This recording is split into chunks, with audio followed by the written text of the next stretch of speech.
გარემოსდაცვა და სოფლის მეურნეობის სამინისტრო მოქმედებს სტრატეგიის შესაბამისად, რომელიც ეხლა გადახედვის პროცესშია და ჩვენ მივიღებთ კიდევ განახლებულ სტრატეგიას და ერთ-ერთ მიმართულება სტრატეგიაში სწორედ აღნიშნული არის ნიშური პროდუქციის ხელშეწყობა, ეს ერთ-ერთი ჩვენი მნიშვნელოვანი საკითხი გახლავთ, ეს არის ორგანული პროდუქციის წარმოება და ეს არის გეოგრაფიული აღნიშვნებისა და ადგილწარმოშობის პროდუქციის წარმოება. საქართველოს მცირემიწიანი ქვეყანაა და ჩვენ გაგვიჭირდება კონკურენცია გაუწიოთ მეზობელ ქვეყნებს, რომელსაც დიდი მიწები ყავთ და ბევრი მოსავალი აქვთ, ამიტომ ჩვენ უნდა მოვახერხოთ ის, რომ მივიღოთ მაღალი ღირებულების და მცირე მოცულობის პროდუქცია, რომელსაც მოთხოვნა აქვს როგორც ადგილობრივ ბაზრებზე, ასევე მსოფლიო ბაზრებზე და მას დიდი საექსპორტო პოტენციალი გააჩნია. მნიშვნელოვანი არის სწორედ მთის რეგიონებში აღნიშნული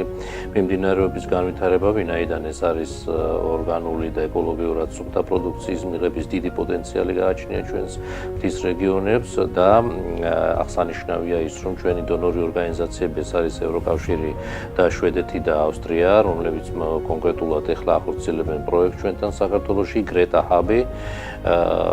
გრეტას პროექტი ხორციელდება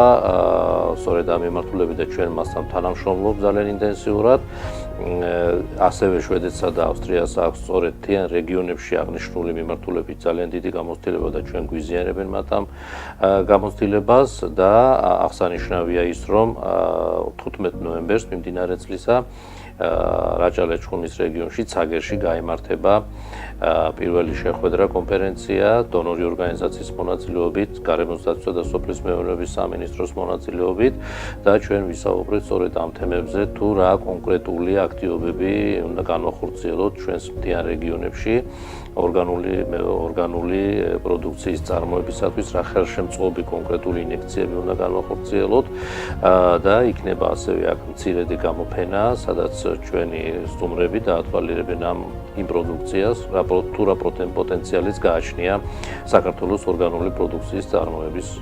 კუთხით.